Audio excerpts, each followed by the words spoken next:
Je suis en entreprise tous les jours. Alors, mon quotidien est incroyable. Mm.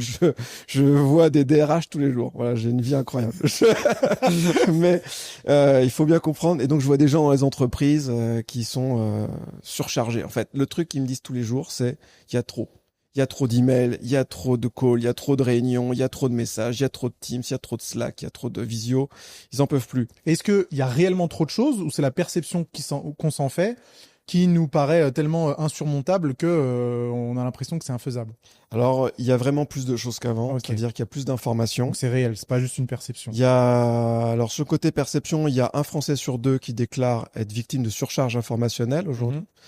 Et la réalité, c'est effectivement que comme on a augmenté le nombre de canaux de communication, on a à chaque fois rempli ces nouveaux canaux. C'est-à-dire que les emails étaient saturés. Hop, on a rajouté la communication instantanée, les messages, le Teams, le Slack, le WhatsApp. Hop, c'est rempli. On a rajouté un autre canal avec autre chose. Et puis après, on a rajouté des forums de discussion, des trucs, du Drive, du machin. Et en fait, ça ne fait que s'accumuler, s'accumuler, s'accumuler. Donc, le volume d'informations à traiter, il a explosé. Si en plus on rajoute à ça le fait que l'information n'est plus descendante, c'est-à-dire qu'avant, tu regardes la télé, il y a des gens qui produisent l'information, puis il y a des gens qui la consultent. Maintenant, on est tous producteurs de l'information, donc le volume d'information explose.